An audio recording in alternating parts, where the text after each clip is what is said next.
Alhamdulillahilladzi anzalal Qur'ana fi syahri Ramadan. Asyhadu an la ilaha illallah wahdahu la syarikalah wa asyhadu anna Muhammadan abduhu wa rasuluh. Allahumma shalli ala Muhammad wa ala alihi wa ashabihi ajma'in, amma ba'du. Ketua Paguyuban Umroh yang saya hormati Pak Rohmadi beserta pengurusnya, terutama bendaharanya. Mana bendaharanya? Oh iya.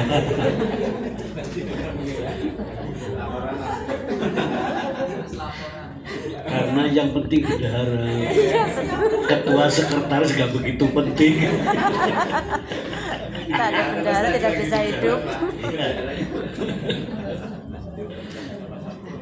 Ya, kita panjatkan syukur kehadirat Allah Subhanahu wa Ta'ala atas segala nikmat dan karunia-Nya. Pagi hari ini kita dapat bertemu, bersilaturahmi, berkumpul di majelis yang sangat mulia ini, Paguyuban Alumni Umroh Agustus 2024. Kita bersyukur sekali karena tidak semua alumni umroh bisa berkumpul seperti ini. Apalagi alumni umroh yang 20 orang sibuk semuanya gitu. Kita syukuri semuanya. Dan saya sudah janji untuk hadir pada pertemuan ini. Alhamdulillah bisa ketemu dengan Bapak Ibu semuanya. Bapak Ibu sekalian, sekedar mengingatkan kepada kita bahwa insya Allah Muhammadiyah sudah menentukan tanggal 1 Maret nanti kita mulai puasa. Kemudian berarti lebarannya tanggal berapa Bapak Ibu? Berarti lebaran 1 Syawal pasti. 30. tanggal berapa? Ya, 30 Maret. 30 Maret. Sing tenteni iki puasane apa badane iki? Iya. Karena masyarakat kita kadang-kadang yang ditunggu-tunggu bukan puasanya tapi lebarannya gitu. Dan persiapannya juga bukan persiapan untuk puasa tapi persiapan untuk lebaran. Ya kurang pirang dina puasane wis pada utang koperasi. Nah, kira-kira utang koperasi gue puasa apa gue lebaran? Lebaran. Ya, jadi bulan Ramadan sering disebut dengan Syahrul Mubarakun, ya, bulan yang penuh dengan barokah. Syahrul Ibadah, bulan yang penuh dengan kegiatan ibadah. Syahrul Quran, bulan di mana diturunkannya Al-Quran. Syahrul Ukhuwah, bulan di mana kita banyak memperkuat dan memperkokoh persaudaraan Islam. Karena banyak kegiatan-kegiatan untuk menumbuhkan kesetiakawanan, solidaritas, ya, saling berbagi, itu di bulan Ramadan. Syahrul Maghfirah, yaitu bulan ampunan. Itulah keistimewaan daripada bulan Ramadan. Oleh karena itu, yang harus kita lakukan yang pertama adalah mari kita bersama-sama menyambut gembira dengan hadirnya bulan Ramadan. Rasulullah ketika Ramadan hadir, beliau mengatakan, marhaban ya Ramadan, selamat datang wahai Ramadan. Marhaban ya mutahhir, selamat datang wahai yang mensucikan. Sahabat bertanya, wa mal mutahhir ya Rasulullah, apa yang mensucikan itu wahai Rasulullah? Siapa yang mensucikan itu wahai Rasulullah? Syahrul Ramadan, yaitu bulan Ramadan, alladzi yutahhiruna minadz-dzunubi wal ma'asi, yang mensucikan kita, yang membersihkan kita dari dosa-dosa dan maksiat. Jadi kegembiraan. Bahkan ada satu hadis, man fariha bi dukhuli Ramadan dakhala jannah. Barang siapa yang bergembira karena hadirnya bulan Ramadan, dia masuk surga. Nah, kegembiraan yang datang dari hati yang dalam. Makanya saya katakan, dia seneng sebab bis perak puasa apa seneng wis enggal badan gitu ya. Ya coba sekarang sudah mulai banyak beli tiket itu, ya kan? Nah, tiket untuk apa? Untuk Lebaran. Nah, jadi kegembiraan kita sambut bulan Ramadan dengan penuh kegembiraan. Kita pasang baliho, kita pasang banner, ya, ucapan selamat datang untuk syiar Islam dan menunjukkan kegembiraan kita dengan hadirnya bulan Ramadan. Jadi yang pertama, kita bergembira dengan datangnya bulan Ramadan. Yang kedua, tentu kita berdoa agar kita bisa menangi, ya, bisa mendapatkan kembali bulan Ramadan, agar usia kita sampai di bulan Ramadan dan bisa melaksanakan ibadah di bulan Ramadan. Nah, jadi makanya kita berdoa, ya. Mau berdoa pakai bahasa Indonesia, bahasa Arab, bahasa Inggris, bahasa Jepang, silakan. Misalnya kita berdoa, Allahumma barik lana fi Sya'bana, ya. Allahumma barik lana fi Rajab wa Sya'ban wa balighna Ramadan. Ya Allah, berkailah kami di bulan Rajab dan bulan Sya'ban, wa balighna Ramadan, dan sampaikanlah umur kita di bulan Ramadan supaya bisa menangi bulan puasa tahun ini, gitu ya. Itu doa kita. Doa kita melalui apa saja, ya. Melalui postingan di HP juga nggak apa-apa. Walaupun tadi saya berangkat, saya sempat membaca di mobil itu, ya, jangan berdoa di sosmed karena malaikat tidak membaca postinganmu.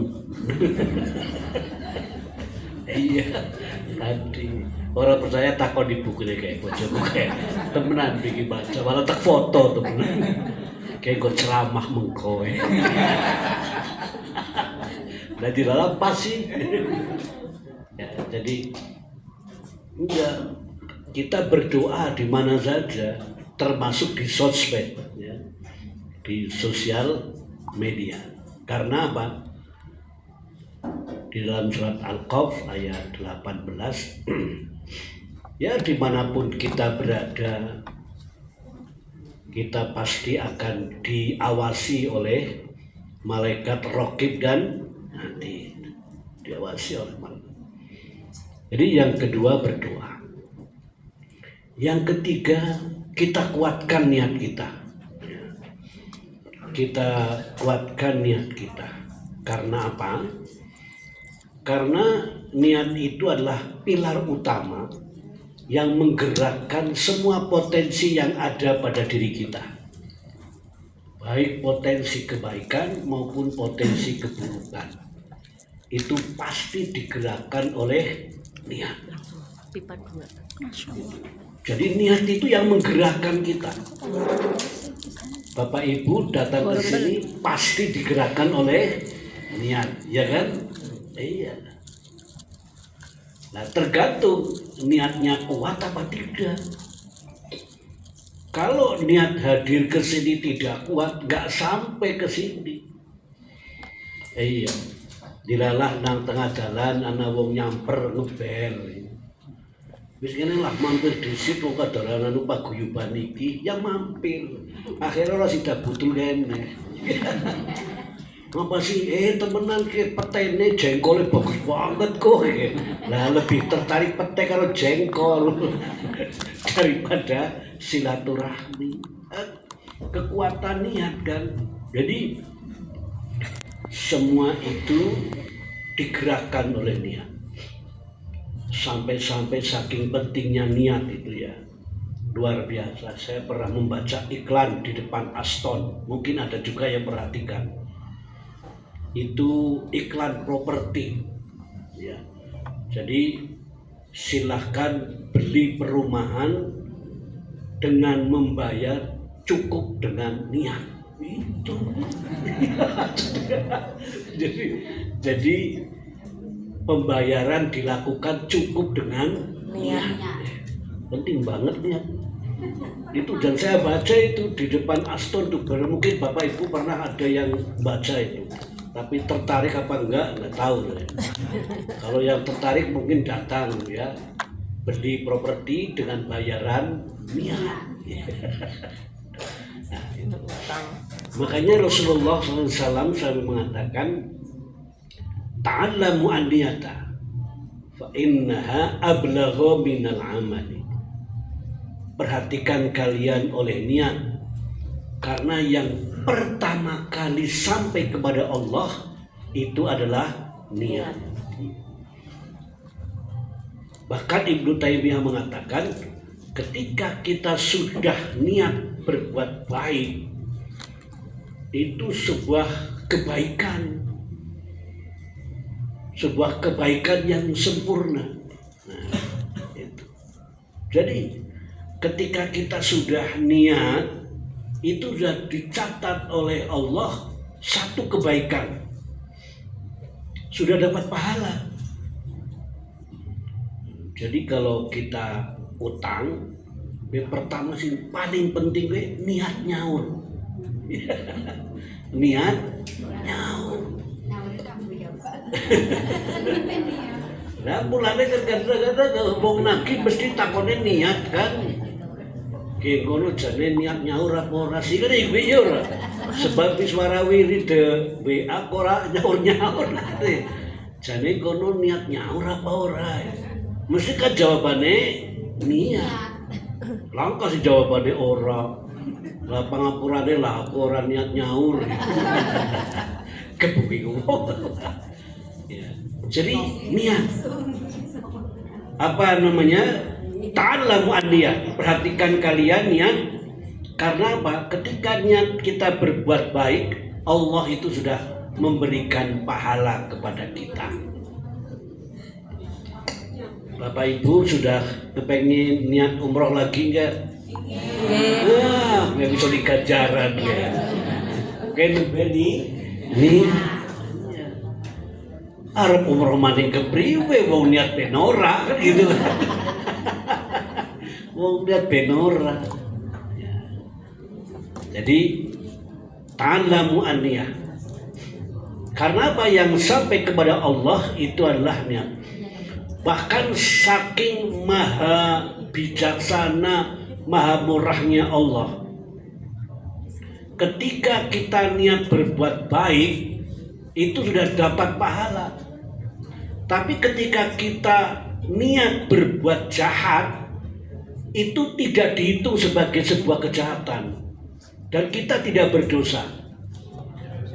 Ketika kita niat berbuat jahat, itu kita tidak dosa, Bapak Ibu.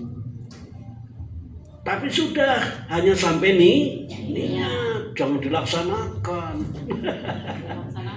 Nah, kalau sudah sampai diseminarkan, didiskusikan, nah itu udah beda lagi. Jadi kalau berbuat jahat baru sampai tahap niat, itu tidak dicatat sebagai sebuah kejahatan dan kita tidak berdosa kalau hanya niat. Nah, Bapak Ibu sekalian, itulah pentingnya niat kita. Bahkan Rasulullah juga mengingatkan kepada kita, niat itu yang membuat sesuatu itu berpahala besar atau kecil tergantung kepada niatnya. Ya. Jadi kam min amalin saghirin tu'azzimuhu an-niyah wa kam min amalin kabirin tusaghiruhu an-niyah. Betapa banyak amalan-amalan yang kecil tapi pahalanya besar karena niatnya. Betapa banyak amalan-amalan yang besar tapi pahalanya kecil karena niatnya. Contoh Bapak Ibu ketika membuang duri di pinggir jalan atau di tengah jalan dengan tulus dan ikhlas, itu pahalanya besar. Buang paku, buang duri, karena apa? Karena itu sangat membahayakan orang. Nah kan ketika ada paku, ada duri, kita kan enteng kan? Nggak berat kan? Apa buang duri nang pinggir jalan, dadak mikir di sini orang Bob, ke buang apa ora ya, ke buang apa ora ya, aduh buang apa ora ya orang, nggak perlu mikir, enteng itu, tapi pahalanya luar biasa. Tapi kamin amalin kabirin tusaghiru an-niyah. Betapa banyak amalan yang besar menjadi pahalanya kecil karena niat. Contoh, kita pernah mendengar masalah di daerah mana, Maluku kalau nggak salah. Itu ada seorang calon anggota DPR RI dari salah satu partai. Saya nggak sebutkan partainya, bahwa di sini ada yang anggota partai itu. Ya, itu dia nyumbang karpet sepenuhnya di masjid. Kemudian jam dinding yang bagus. Tapi ternyata begitu dihitung suaranya, nggak jadi. Dia nyalon DPR RI. Maka ketika selesai Jumatan, dia berdiri langsung pegang mic, langsung pidato, menyampaikan. Dia merasa kecewa karena ternyata di lingkungan kita banyak yang munafik. Terbukti suara saya sangat kecil, padahal semua kebutuhan masjid sudah saya penuhi. Wah, akhirnya jamaah marah. Karpet itu digulung, dilempar ke jalan. Cara wong Banyumas kayak badung anak karpet. Lah, apa itu kan karena apa? Tidak ikhlas kan? Kalau nyumbang ya nyumbang, suara ya suara, biting ya biting. Jadi justru karena berangkat dari ketidakikhlasan itulah akhirnya pada orang milih ya orang kayaknya nggak ikhlas ya akhirnya milih lah. Nah inilah, jadi niat itu penting sekali Bapak Ibu. Kemudian bahkan niat itu menjadi tolak ukur diterima dan tidaknya sebuah amal. Diterima dan tidaknya sebuah amal. Jadi dengan niat itu, kalau kita berbuat sesuatu bukan karena Allah, Kok minta pahala kepada Allah, Allah gak mau ngasih dong. Kan begitu. Sama halnya ketika ada orang yang bekerja bukan kepada panjenengan, kok minta upah ke jenengan, kan gak mungkin. Makanya apa? Diterima dan tolaknya sebuah amal itu karena niatnya.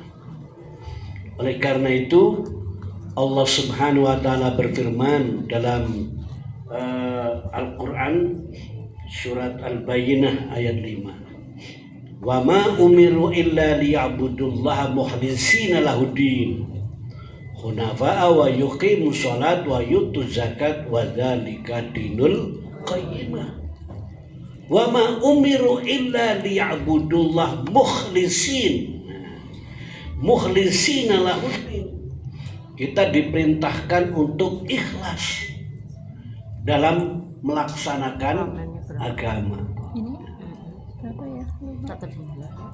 Oleh karena itu kita kuatkan niat kita. Karena apa? Karena Allah Subhanahu wa taala. Puasa yang dilakukan dengan niat yang kuat itu akan memperkuat, ya, akan menguatkan jasad kita.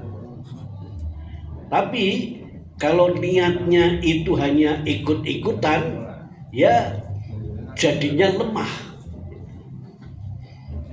Kemudian yang ketiga, yang keempat, yaitu membangun kekuatan iman. Karena apa? Karena puasa itu bagi orang-orang yang beriman. Ya. Tadi Al-Quran yang dibaca.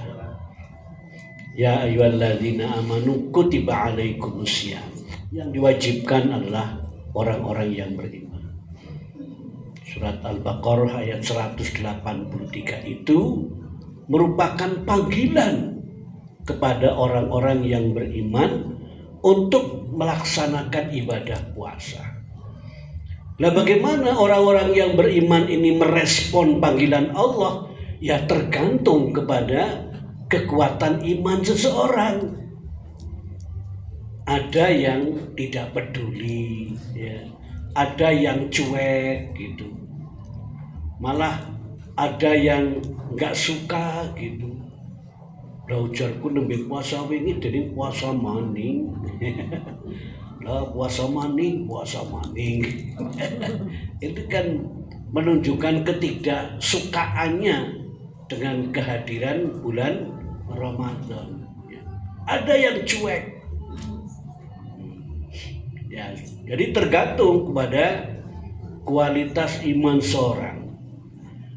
Padahal kan kita supaya bergembira ketika menyambut bulan Ramadan. Nah, jadi ya seperti kita lah kalau nyuruh anak kita Jumatan, dalam Al-Quran sudah. Ya ayyuhalladzina amanu idza nudiya lis-sholati min yaumil jum'ati. Wahai orang-orang yang beriman, kalau datang waktu Jumatan ya sudah tinggalkan semuanya. Dagangan tinggalkan berangkat. Tapi yang perintah anaknya kan angan lepor. Tahun kayak wis adzan, long nembe adzan iki loh. Wis khotbah pertama, kayak wis khotbah pertama, lah yang ngurung matiki. Begitu kotko mati sholat, warang ngurungnya keri. Akhirnya orang makan Jumatan. Tergantung kualitas iman seorang dalam merespon perintah Allah. Kemudian dengan iman yang kuat, maka apa? Bisa menumbuhkan energi, kekuatan yang luar biasa. Sehingga apa? Memiliki daya tahan yang luar biasa. Tapi ketika puasa itu dilaksanakan dengan kualitas iman yang rendah, itu gampang laparnya dan gampang dahaganya. Nembebe musafir tekan Purbalingga wis musafir. Nah, ini kan musafir. Iya. Delag kiana wong kesegeran apa ora ya. Orang dana. Delag kiana alumni jamaah umroh. Orang dana. Plus mlebung baksoan. Anjaba keton sikilet tok. Nangar pemper Cina sih. Malaikat rokib ati ora bakal pangling. Apa maning sikile korengan.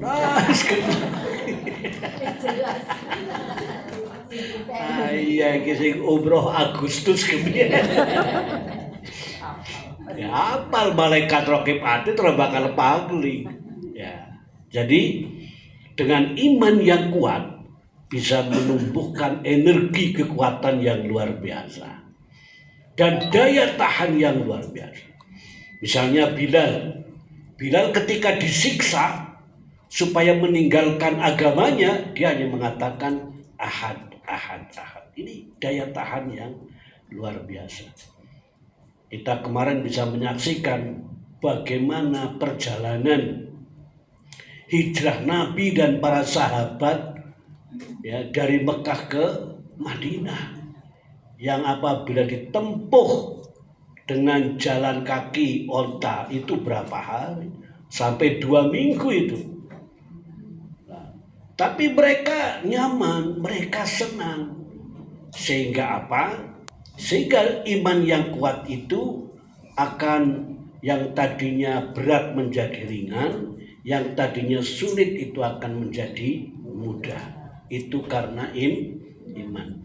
Dan hasil penelitian dari para ahli kesehatan di Amerika menyimpulkan bahwa iman yang kuat, ya, keagamaan yang kuat itu akan mengurangi rasa sakit sampai tidak mencapai 80% rasa sakitnya. Itu. Makanya Ali bin Abi Thalib ketika kena panah minta supaya diambil panahnya ketika sujud. Sebab dengan sholat yang khusyuk itu tidak terasa. Itu Ali bin Abi Thalib. Beda dengan Ali yang lain. Iya, apa aja nih kena nyamuk bekrasa, iya mbok, cokot lembut mbok kerasa di sholat. Allahu Akbar. Sami Allah liman hamidah kukur maning. Tapi sholat yang khusyuk kayak Ali bin Abi Thalib luar biasa. Jadi daya tahannya dengan kekuatan iman itu. Kemudian yang berikutnya adalah meningkatkan hasanah keilmuan. Jadi sebelum puasa yuk kita banyak baca-baca buku supaya puasa kita lebih sempurna. Dan yang terakhir yaitu mari kita menyusun rencana program di bulan Ramadan agar program di bulan Ramadan tahun ini lebih baik daripada tahun kemarin. Demikian, kurang dan lebihnya mohon maaf. Nasrul minallah wa fatkun qarib wa basyiril mu'minin. Wassalamualaikum warahmatullahi wabarakatuh. Waalaikumsalam warahmatullahi wabarakatuh.